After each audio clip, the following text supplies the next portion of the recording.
자, 우리가 이제 히브리서는 지금까지 처음 나왔는데요. 히브리서는 총 이제 13장으로 13장으로 기록이 쓰여진 편지입니다.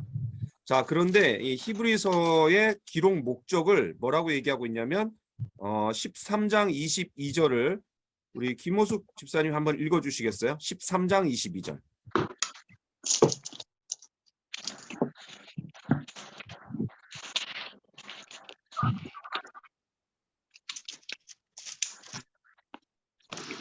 시간이 가는데 다른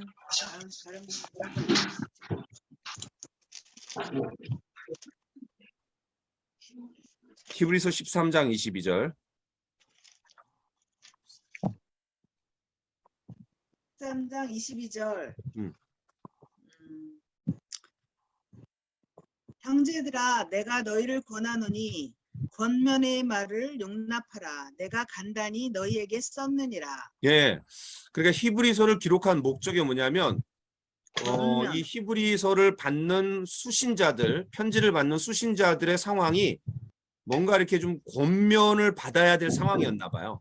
어떤 도전과 권면, 야 이렇게 좀 해야 되지 않겠냐라고 그런 어떤 권면을 받아야 되는 그런 상황이라는 거죠. 자, 그러면 어떤 상황 가운데 있었기 때문에 그런 권면을 필요로 했을까? 자, 10장에 보면 10장에 35절부터 39절까지를 보려고 하는데 우리 이현미 집사님이 한번 읽어주세요. 히브리서 10장 35절부터 39절까지. 그러므로 너희 담대함을 버리지 말라. 이것이 큰 상을 얻게 하느니라. 너희에게 인내가 필요함은 너희가 하나님의 뜻을 행한 후에 약속하신 것을 받기 위함이라. 잠시 잠깐 후면 오실 이가 오시리니 지체하지 아니하시리라. 나의 의인은 믿음으로 말미암아 살리라. 또한 뒤로 물러가면 내 마음이 그를 기뻐하지 아니하리라 하셨느니라. 39절. 39절. 우리는 뒤로 물러가 멸망할 자가 아니요 오직 영혼을 구원함에 이르는 믿음을 가진 자니라. 네. 아멘. 그러니까 이런 것들을 보면은 굉장히 이렇게 쫄리는 상황이었나 봐요. 그러니까 담대함을 가지라 뭐 이렇게 얘기를 했던 것 같고, 위축되고 이제 사람을 이렇게 좀 두렵게 만드는 뭐 이런 상황이 있었던 것 같고, 그다음에 인내가 필요하다라는 거 보면은 어떤 좀 고난 가운데 있지 않았나, 그죠? 고난 가운데 인내해라. 또 나의 의인은 믿음으로 말미암아 살리라. 신약 성경에 이런 표현이 이제 한 3번 나오는데, 이제 갈라디아서에 한 번 나오고 로마서에 나오고 이제 히브리서에 나와요.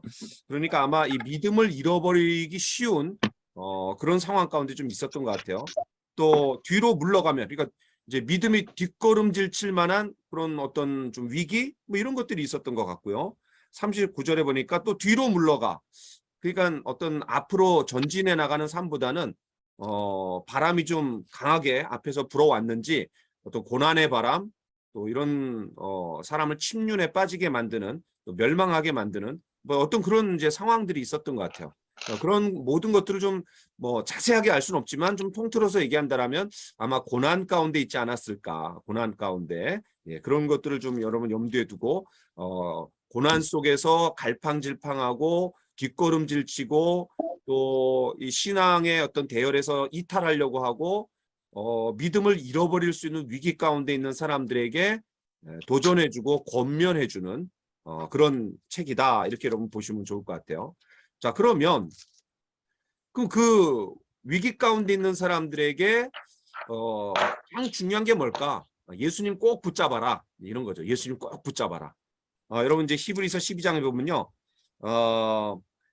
1절에 이러므로 우리에게 구름같이 둘러싼 허다한 증인들이 있으니 모든 무거운 것과 얽매이기 쉬운 죄를 벗어버리고 인내로서 우리 앞에 당한 경주를 하며 믿음의 주요 온전하게 하시는 이인 예수를 바라보자. 예, 예수님 꽉 붙들어라. 이제 이런 얘기예요. 예수님 꽉 붙들어라.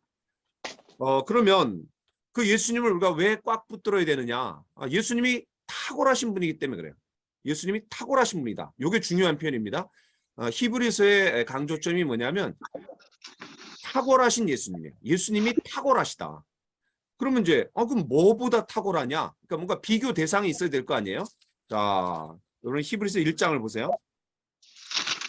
히브리서 1장에 보면은 옛적의 선지자들을 통하여 여러 부분과 여러 모양으로 우리 조상들에게 말씀하신 하나님이, 그러니까 지금까지 뭐 구약 성경만 하더라도 수많은 선지자들이 있었죠.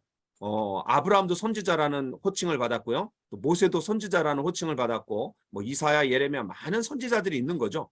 그런 선지자들을 통해서 하나님께서 당신을 드러내 보여주셨어요. 그러다가 2절, 이 모든 날 마지막에는 누구를 통하여 말씀하셨대요? 가장 확실하게 하나님이 자기 자신을 드러내신 분이 누구냐면 성육신하신 예수 그리스도예요. 그렇죠? 그러니까 예수님이 누구보다 탁월하다라는 거예요. 예. 지금까지 왔던 여러 선지자들보다 탁월하다라는 거죠. 그 선지자들을 통해서 하나님이 자기 자신을 드러내 보여주셨는데 그거를 이제 그들이 기록한 거잖아요. 기껏해야 문자입니다. 그런데 예수님은 한 인격체로 오셔갖고 하나님을 대신해서 하나님 자신인 분이 이제 이 땅에 오신 거죠. 인격체로. 그러니까 더 확실한 거죠. 그래서 첫 번째는 선지자들보다 탁월하신 예수님이죠. 자, 그 다음에 4절을 우리 김범수 장로님 한번 읽어주시겠어요? 그가 천사보다 훨씬 뛰어남은 그들보다 더욱 아름다운 이름을 기업으로 삼으심이니. 예, 그래서 1장 4절부터는요, 2장까지 천사들이라는 단어가 되게 많이 나와요. 아마 천사 숭배에 대한 마음이 좀 있었던 것 같아요. 그래서 예수님이 첫 번째는 선지자들보다 탁월하고 두 번째는 천사들보다 탁월하다. 천사들보다 탁월하다. 8절 같은 경우에 아들에 관하여는 하나님이여 주의 보좌는 영영하며 주의 나라의 규는 공평한 규이니이다. 이게 이제 우리 나중에 이제 우리가 암송하는 말씀에도 나올 수 있는데 69절에는 안 나오나 이제 그 다음에 그 189절에 아마 나올 거야. 아마 고은사님 아마 기억하실 겁니다. 이게 무슨 말이냐면 천사들 중에 어떤 누구에게 하나님이 하나님이여라고 부른 적이 있냐 이거야.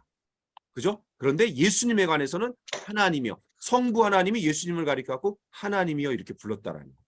그러니까 어떤 천사들보다도 예수님이 탁월하신 분이다라고 얘기를 해주고 있어요. 자, 그다음에 이제 3장으로 가보면 수아 3장 3절을 한번 읽어볼래요? 그는 모세보다 더욱 영광을 받을 만한 것이 마치 집 지은 자가 그 집보다 더욱 존귀한 같으니라. 예, 세 번째는 예수님이 누구보다 탁월하대요? 모세보다 탁월하다라는 거죠. 이 유대인들이 모세를 굉장히 특별하게 여깁니다. 왜 그렇죠? 예, 건국의 아버지죠. 또 모세오경, 율법을 유대인들이 그렇게 중요하게 여기는 율법을 하나님께 받아서 제공한 사람이 누구냐? 모세입니다. 그런데 그 모세보다도 탁월하다. 모세보다 탁월하다. 자, 그다음에 4장에 보면은 이제 4장에는 이제 누가 나오냐면 이제 여호수아 이야기가 나와요.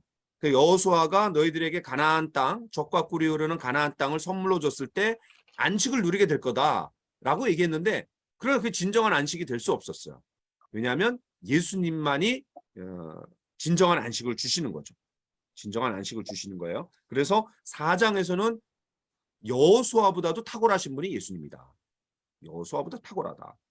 그 다음에 이제 5장부터 6장, 7장까지 뭐가 나오냐면 8장까지 5, 6, 7, 8장 여기 뭐가 나오냐면 이제 대제사장이 나옵니다. 그런데 구약 성경에 아론 계열의 대제사장이 있지만 그가 탁월한 사람이지만 예수님이 더 탁월하다. 왜?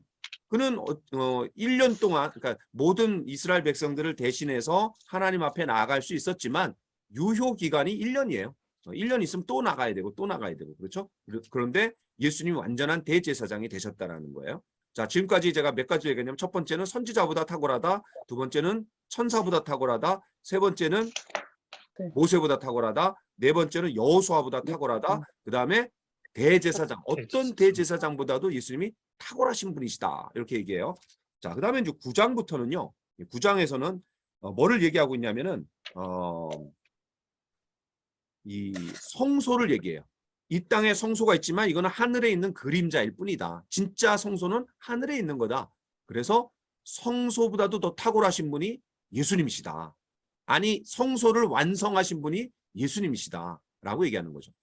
왜냐하면 지금 이 히브리서가 쓰여질 당시만 해도 이스라엘 백성들이 이제 나라를 잃고 AD 70년에 이제 나라가 망했잖아요. 로마의 타이터스 장군에 의해서 이제 망했어요. 그리고 성전도 없어졌죠. 성전이 없어지니까 제사장도 없어졌어요. 얼마나 공황 상태가 됐겠어요. 그런데 그런 모든 성전을 완성하시고 성취하신 예수님이 계시다. 예수님이 계시다. 그러니까 성전보다도 탁월하신 분이다. 그 다음에 이제 10장에서는 그 성전에서 드려지는 많은 희생 제물이 있어요. 근데 그 희생 제물이라는 게 유효 기간이 기껏해야 1년입니다. 그러나 예수님은 완전하고 영원하고 딱 한 번 드려진 희생 제물로 우리를 영원한 속죄를 이루셨다라는 거죠. 그래서 어떤 제물보다도 예수님 탁월하시다. 이거를 얘기해 주고 있는 게 바로 이제 10장에 있는 내용입니다. 그래서 1장부터 10장까지 내용이 어떤 내용으로 쫙 전개되는지 여러분 이해되셨죠? 예. 자, 그 다음에 이제 11장은 우리가 너무나 잘 아는 믿음장입니다. 믿음장. 그렇죠? 예, 믿음장. 그 다음에 12장에서는 징계에 대해서 얘기합니다. 예, 너희가 자녀이기 때문에 하나님께서 징계하신다. 자녀가 아니라면 징계도 안 주신다. 이런 얘기를 하고 있어요. 그 다음 이제 13장에서는 형제 사랑, 서로 사랑해라. 왜냐하면 위기 가운데 있었기 때문에 뜨겁게 너희들이 사랑함으로 그 위기를 극복해 나가라. 이런 얘기를 하고 있습니다. 그래서 1장부터 10장까지 예수님이 여러 비교 대상이 있는데 그런 비교 대상보다도 월등하고 탁월하신 분이시다라는 것을 제시하고 있고, 그 다음에 이제 11장에서는 믿음을 얘기하고 있고, 12장에서는 징계를 얘기하고 있고, 13장에서는 서로 사랑으로 위기를 극복해라 라고 이야기하고 있는 게 히브리서 전체의 내용입니다. 조금 정리가 되셨죠? 예. 네. 자, 그러면 이제 우리 관심은 이제 10장입니다. 10장 전반부에 제가 아까 말씀드렸던 것처럼 어떤 제물보다도 예수님이 완전한 완벽한 희생 제물이 되셨다. 이렇게 얘기를 해요. 자, 그러면서 이제 19절부터 오늘 본문에 있는 25절까지 보면은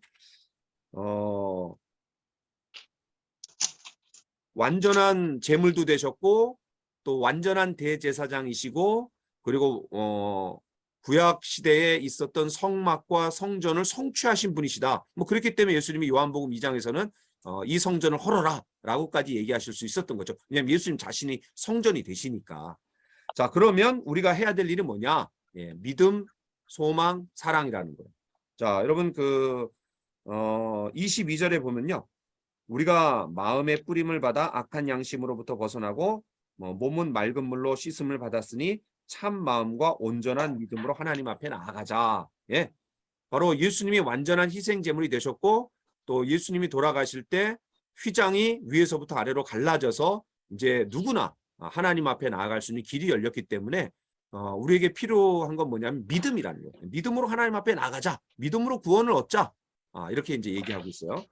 자, 그 다음에 이제 23절은 우리 김태현 집사님 한번 읽어주세요. 23절. 또 약속하신 이는 믿으시니 우리가 믿는 도리의 소망을 움직이지 말며 굳게 잡고. 예, 여기서 중요한 단어는 뭘까요? 소망입니다. 소망. 소망입니다. 네. 우리가 믿음으로 하나님 앞에 나아가고 예수님을 신뢰하는 마음으로 예수님이 다 이루셨기 때문에 그 다음에는 소망을 향해 나아가자. 왜냐하면 위기 가운데 있을 때 사람들이 이제 비전을 잃어버리고 목표 의식을 잃어버리고 이제 소망을 이제 잃어버리잖아요. 그래서 소망을 딱 제시합니다. 자, 그 다음 이제 24절, 25절 오늘 우리가 읽은 본문입니다.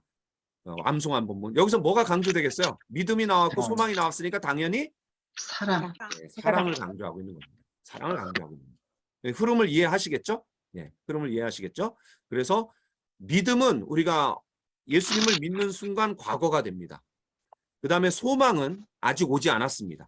그래서 과거와 미래를 연결해 주는 게 뭐냐면 현재잖아요. 현재. 그럼 현재 우리가 해야 될 일이 뭐냐? 서로 사랑해라. 서로 사랑해라. 이거를 얘기하고 있는 게 히브리서 10장 24, 25절입니다. 이해되셨죠? 네. 자, 그러면은 이렇게 하고 그 다음에 이제 1번부터 좀 보도록 하겠습니다. 1번. 언제나 이 질문은요, 요 한 구절 안에서 답을 하도록 이렇게 구성이 돼 있는 거예요. 왜냐하면 우리가 한 구절 묵상법을 배우고 있는 거잖아요. 우리가 성경 한 구절을 읽었을 때 또 나에게 왔을 때 요거를 어떻게 더 깊이 잘게 부숴갖고 씹어갖고 잘 삼켜서 나의 피와 뼈와 살로 만들 것이냐. 이게 이제 묵상이잖아요. 그러니까 요 구절 안에서 답을 하는 겁니다. 자, 교제에서 우리가 해야 할 일은 무엇입니까? 이 구절과 상관없이 얘기하면은 막 얘기할 게 많겠죠. 그런데 요 구절에서 보면은 서로 돌아보아 사랑과 선행을 격려한다. 이런 거죠. 교제에서 우리가 해야 될 일이 뭐냐? 서로 돌아보는 거죠. 그냥 참여하는 데 의의를 두는 게 아니라 적극적으로 참여해갖고 서로의 필요에 대해서 민감한 거죠. 저 사람 필요가 뭘까? 내가 도와줄 건 뭘까? 내가 보완해주고 보충해주고 기도해줘야 될 건 뭘까? 민감하게 살피는 거죠. 그런데 서로 관심을 가지고 돌아보는데 서로 사랑해라 라고만 얘기하지 않고 뭐라 그러냐면요. 사랑과 선행을 격려하며 그랬어요. 사랑과 선행을 격려. 사랑이 어떤 감정적인 거라면요. 선행이라는 거는 구체적인 행위를 얘기하는 거죠. 그렇죠? 필요가 보여졌을 때 필요를 채워주고, 그렇죠? 구체적으로 필요를 채워주는 행동을 얘기하는 겁니다. 그렇죠? 감정적인 면에서 끝나지 않고 구체적인 그 사람의 필요를 채워주는 거죠. 그 물질적인 필요는 물질적인 필요, 또 위로와 격려, 따뜻한 말, 또 어깨를 토닥거려 준다든가, 뭐 눈물을 닦아준다든가, 아니면 어떤 힘든 일을 도와준다든가, 아니면 함께 시간을 보내준다든가, 아니면 어떤 내가 가르쳐줘야 될 내용이 있으면 잘 가르쳐준다든가, 뭐 여러 가지가 포함이 될 수 있겠죠. 자, 그래서 교제에서 우리가 해야 할 일이 뭐냐? 서로 관심을 가지고 돌아보아서 사랑과 선행을 격려하는 거다. 자, 그런데 이제 격려하다라는 말이 좀 어려운 말이기도 하고 좀 낯선 말이기도 하는, 우리 자주 쓰는 말은 아닌데요. 격려하다, 이거는 그 박차를 가하다라는 말입니다. 박차를 가하다. 그러니까 이 말의 기수가 더 빨리 말을 달리게 하기 위해서 이제 이 발을 이제 그냥 말의 옆구리 이 몸통을 이제 이렇게 확 긁는 거죠. 그러면 이 뒤에 뾰족한 게 있어갖고 이 놀래갖고 이제 앞으로 쑥 달려갑니다. 그래서 약간의 이제 상처와 아픔을 주지만 말로 하여금 앞을 향해서 더 정진해갖고 달려갈 수 있도록 만들어주는 게 격려예요. 그래서 격려라는 건 때로는 우리에게 좀 아픔이 있을 수도 있다는 거죠. 더 앞으로 정진해 나가도록 하기 위해서. 자, 그 다음에 2번. 모이기를 패하게 되는 요인들은 무엇이라고 생각합니까? 이 성경 구절이 2000년 전에 쓰여졌는데 벌써 예수님이 돌아가시고 얼마 지나지 않았는데도 교제에 관심을 기울이지 않고 또 그것이 하나의 어떤 굳어진 습관처럼 그렇게 하는 사람들이 있었나 봐요. 자, 그럼 모이기를 패하는 요인들이 뭐라고 생각합니까? 여러분들 그 아까 이제 우리 고순남 군사님이 이제 예수님의 재림을 의심할 때 교제에 대해서 우리가 좀 희미해진다 뭐 이런 얘기를 이제 얘기하셨는데 여러분들이 요인들 한번 쓰신 거 한번 얘기해 주셔도 좋을 것 같아요. 어떨 때 우리가 좀 이 교제에 대해서 등한히 하고 또 이 모이기를 패하게 되나요? 상황과 환경에 지배당한다. 그렇죠. 환경과 상황에 너무 지배당할 때. 예를 들어서 코로나 상황. 물론 이게 네. 조심은 해야 되지만 이게 이제 너무 이제 두려움을 갖게 만들고 너무 그걸 이제 우리가 의식하게 될 때 위축되는 거죠. 그죠? 또 좋습니다. 또 자기 중심적인 사고방식. 그렇죠. 자기중심적인 사고방식. 그죠? 다른 사람을 돌아보고 함께 해야 되는데 그냥 이기적이고 개인주의적이고 그런 이런 어떤 사고방식. 근데 사실 현대인들이 개인주의적인 또 이기적인 사고방식을 갖고 있잖아요. 그러니까 참 현대인들이 교제하기가 쉽지 않은 것 같아요. 좋습니다. 또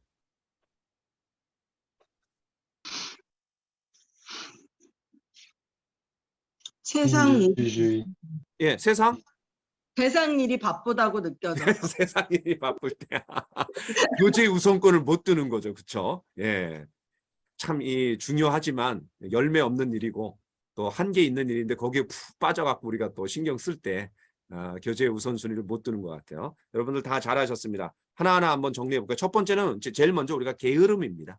게으른 거죠. 게으르기 때문에 교제에 함께 하지 못하는 거예요. 적극적인 마음을 가지고 또 그렇게 우리가 함께 해야 되는데 게으른 거죠. 그 다음에 두 번째는 교제할 때, 교제를 나눌 때 유익이 있어요. 여러분 이 늦은 시간에 10시 넘어갖고 왜 그냥 이렇게 암송을 해갖고 숙제를 해갖고 이렇게 모입니까? 그래도 우리가 함께 모여서 얼굴 보고 대화하고 서로 암송한 말씀들을 나눌 때 유익이 있기 때문에 이렇게 함께 하시는 거 아니겠어요? 그렇죠? 예. 교제의 유익을 모르기 때문입니다. 교제의 유익을 모르기 때문에. 그래서 아까 질문도 이제 퀴즈에 나왔지만 그 교제의 발 예화를 제가 말씀드렸죠. 교제의 발, 엄지발가락, 예, 격려해준다, 안전하게 받아 이제 보호해준다, 훈련시켜준다, 팀워크 가운데 우리가 하나 되게 만들어준다. 그 팀워크 돼갖고 뭐 하는 거예요? 예, 비전을 성취하게 만들어준다. 이런 것들, 이 교제 가운데 우리가 누릴 수 있는 여러 유익들이 있는데 그걸 모를 때 이제 교제를 가볍게 여길 수 있는 것 같아요. 세 번째는 어떤 세상 가치관과 유혹 때문에 관심이 이제 딴 데 가 있는 거죠, 늘. 관심이 늘 딴 데 가 있는 거예요. 그럴 때 우리가 또 이 교제를 등한시할 수 있는 것 같아요. 그다음에 네 번째는 잘못된 대인관계죠. 그러니까 사람들 그냥 너무 아는 사람도 많고 만나야 될 사람도 많은데 사실은 그런 가지치기를 좀 해야 되는데 이 사람도 만나고 저 사람도 만나고 막 이러다 보니까 정작 중요하고 우선순위를 두고 교제를 나눠야 되는데 거기에는 우리가 관심을 못 두는 거죠. 거기 이제 올무에 이제 걸려갔고요. 그다음에 이제 다섯 번째는 아무래도 우리가 이제 이런 서로 돌아보아 사랑과 선행을 격려하는 이런 교제를 하다 보면은 조금 나한테 부담스러울 수도 있습니다.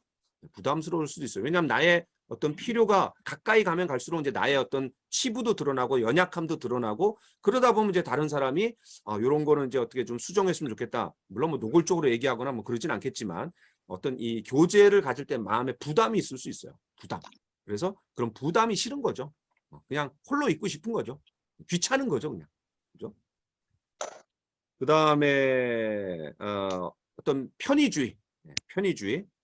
또 열매 없는 그냥 여러 가지 활동에 분주한 거죠. 이것도 해야 되고 저것도 해야 되고. 근데 사실 열매 없는 일에 그냥 입만 무성한 그런 일인데 그런 일에 막 뭐 이것저것 다 관여하다 보니까 교제를 좀 등한시 여기게 되는 그런 일들이 있는 것 같아요. 그 다음에 이제 마지막으로는 오늘 본문하고 연관이 되는 주님의 재림을 염두에 두지 못할 때. 주님의 재림을 염두에 두지 못할 때. 이 본문에서도 그날이 가까움을 볼수록 더욱 그리하자. 주님의 재림이 임박했기 때문에 우리가 더 교제하자. 결국 남는 건 그리스도인밖에 이제 남지 않냐. 결국 다 심판받고 환난 가운데 들어가게 되는데 주님의 재림을 우리가 늘 생각해 볼 때 더 교제 가운데 하나 되자. 이런 거죠. 자, 뭐 그 외에도 여러 가지 여러분들이 또 더 예를 들 수 있을 것 같아요. 자, 그다음에 3번. 그날이 가까움을 본다라는 것은 무슨 의미입니까? 예, 바로 주님의 재림을 얘기하는 거죠. 주님의 재림. 아까 이제 혜린이가 심판이라고 얘기했는데 주님이 재림하실 때 크게 두 가지가 있어요. 하나는 심판도 있고요. 불신자들에 대한 심판. 또 하나는 이제 우리에 대한 보상도 있으니까 주님의 재림을 심판이라고 국한시키면 좀 그렇고 좀 폭넓은 의미로 주님이 재림하실 것을 우리가 생각할 때 더 교제 가운데 하나 돼야 된다. 우리가 교제 가운데 하나 되고 있는 상황 가운데 주님이 재림하신다라면 주님 얼마나 기뻐하시겠어요. 마치 부모가 기뻐하는 게 뭐예요? 형제들이 잘 우애 가운데 하나 될 때 그거보다 이 부모가 기뻐하는 일이 없는 것처럼 마찬가지죠. 그렇죠? 주님 또한 기뻐하시는 거죠. 자, 그다음에 4번에는 현재 자신에게 해당되는 것을 아까 이제 다 얘기를 했고요. 그다음에 이에 대한 당신의 적용은 무엇입니까? 그러니까 적용이라는 거는 여기 이제 긍정적인 것도 있고 이제 부정적인 것도 있거든요. 뭐 예를 들면은 모임에 빠짐없이 참석하기만 한다. 그냥 참석하는 정도의 수준이라면 적용할 게 이제 있겠죠. 이 말씀처럼 서로 돌아봐 사랑과 선행을 적극적으로 내가 좀 민감하게 살펴갖고 채워줘야 되겠다. 뭐 이런 적용을 할 수 있겠죠. 자, 그건 뭐 여러분들에게 맡기고. 그래서 여러분 이에 대한 당신의 적용은 무엇입니까? 꼭 한두 가지는 한번 해보시기 바랍니다. 꼭 해보세요.